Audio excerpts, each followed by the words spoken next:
अस्सलामुअलैकुम नाजरीन, पाकिस्तान और वेस्ट इंडीज के दरमियान पहला वार्म अप मुकाबला शुरू। पाकिस्तान क्रिकेट टीम ने टॉस जीतकर बॉलिंग का फैसला किया या बैटिंग, और ये मैच कौन सा चैनल दिखाए और इस मैच को कैसे देखें और ये मैच किस टाइम शुरू होगा, न्यू टाइम टेबल कौन सा, यही टाइम भी तब्दील हो चुका है, मुकम्मल बता दें, मुकम्मल तफसील सामने आ गया है पीसीबी की जानिब से। लेकिन उससे पहले ज़ाहिद शफीक यूट्यूब चैनल को सब्सक्राइब करके साथ में लगे बेल आइकन को जरूर प्रेस कर दें। क्रिकेट की अपडेट सबसे पहले इधर मिलती है, चैनल को लाजमी सब्सक्राइब कर दें।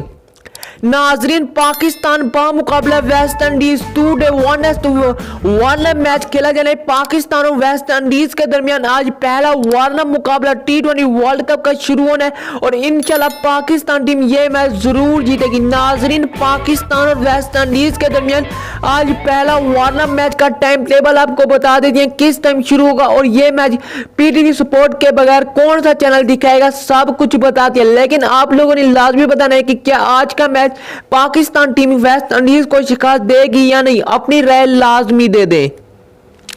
नाजरीन, पाकिस्तान मुकाबला वेस्ट इंडीज पहला वार्म मुकाबला आपको बताते चले कि आज का जो खेला जाना है ये मैच PTV सपोर्ट भी दिखाएगा और ARY नेटवर्क ने एक न्यू चैनल लॉन्च किया जिसका नाम है AS सपोर्ट और वो भी दिखाएगा। ये मैच पाकिस्तान वक्त के मुताबिक आज 3 बजे शुरू का। वीडियो चलेगी तो लाइक कर ले।